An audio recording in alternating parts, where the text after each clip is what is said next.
il y a une amélioration, il y a un changement qui se fait sentir de jour en jour.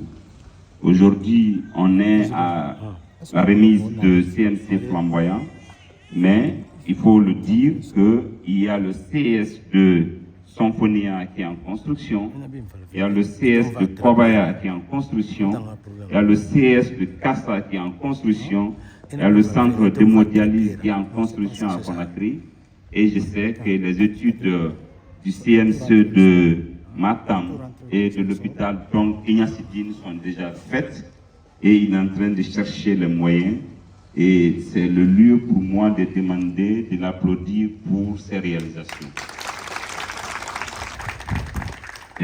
Monsieur le ministre, on va continuer à demander de notre père. Nous avons réellement besoin que le CS de Matoto soit achevé. Nous plaidons pour l'hôpital régional dans sa seconde phase. Nous plaidons aussi que le CMC de Ratoma, qui fait beaucoup d'activités, et aujourd'hui en sous, la capacité n'est pas à la hauteur de la demande de la population.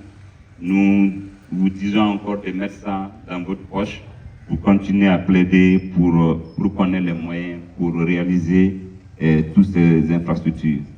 C'est le lieu de dire que depuis son arrivée, les médicaments sont disponibles et il y a aussi une plus transparence dans la gestion du denier public, chose qui est une condition qui est bien. Enfin, je vais revenir sur nous, en tant que prestataires, nous qui sommes dans ce centre-là aujourd'hui, pour dire l'État a fait sa part, nous qui sommes personnels de santé, qu'est-ce que nous devons faire? Notre premier rôle ici serait de prendre soin de ce local. Ce n'est pas à tout moment que l'État va mobiliser de tels fonds pour construire. Et quand l'État construit, l'État suit. En le suivant, il y a dans la subvention des CMC, il y a une ligne qui est dédiée pour l'entretien et pour la maintenance. Et depuis l'arrivée de M. le ministre, il faut le dire, ces subventions sont payées régulièrement. Donc, les chefs de quartier, M. le maire, si vous n'êtes pas satisfait de l'entretien et de la maintenance, vous avez le droit de demander est-ce que la subvention est arrivée, est-ce que la ligne a été utilisée correctement. Donc ça c'est votre droit. L'autre exigence pour nous en tant que personnel de santé, on est dans de belles infrastructures, donc nous devons accueillir et souriant envers les clients, nos frères qui vont venir dans ce centre-là. Nous devons être très accueillants vis-à-vis d'eux, s'occuper très bien des patients et de leurs accompagnants, respecter surtout et surtout la gratuité des activités qui sont dites gratuites, à savoir la vaccination, à savoir les activités liées à l'accouchement, que ce soit l'accouchement par voie basse, que ce soit la césarienne, il faudrait que nous les respections parce que nous savons que le non-respect de la gratuité est aujourd'hui un frein à la qualité des services, à la fréquentation de nos structures publiques. Donc, il faut que nous veillions à cela. Il faudrait que nous soyons humbles, très humbles dans nos prestations. Très humbles dans nos prestations. Ce qui m'amène à revenir sur le mot du président de la République, son Excellence le colonel Madi Doumbouya, qui a demandé à ce que l'État en Guinée, que la santé se réconcilie avec sa population. Cette réconciliation passe obligatoirement par nos comportements, par le fait que nous devions savoir que nous sommes payés pour faire face aux besoins des populations guinéennes et si nous faisons cela, nous pourrons réellement nous réconcilier avec notre population. Et je vais finir par un témoignage, Monsieur le ministre de la Santé. Depuis mon arrivée ici, c'est le lieu de dire, c'est vrai, la gouvernance est difficile, il y avait des soucis de gouvernance ici, mais c'est dans cette petite salle qu'on a réuni le personnel avec le directeur, le chef de service.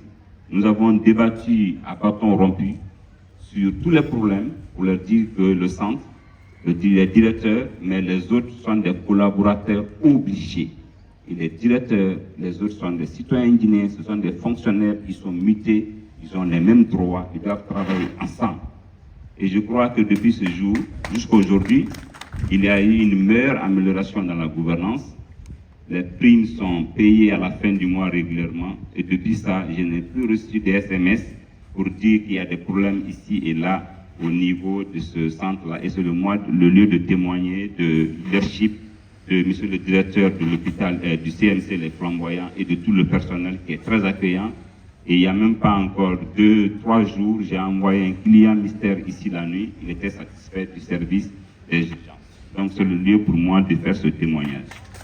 Et aussi de témoigner en faveur de la directrice communale de la santé de Ratoma, et qui est une très passionnée, que j'ai connue depuis 2006 quand j'étais dans le privé. Elle était directrice communale de la santé et qui est disponible et qui est aussi à l'œuvre pour mettre en œuvre tout ce qu'on est en train de faire. Aussi, les autres directrices communales de la santé, tout le monde dans son travail est en train de faire ce qu'il faut. Donc pour terminer, je dirais que la balle est dans notre camp, nous en tant que prestataires de santé, pour soulager les populations de Conakry, notamment les populations bénéficiaires du CMC Les Flamboyants. Comme son nom le dit, le bâtiment est devenu flamboyant. Le nom c'est le CMC Flamboyant, le bâtiment est flamboyant et il revient au personnel d'être flamboyant dans la mise en œuvre de nos activités quotidiennes. Merci, monsieur le ministre.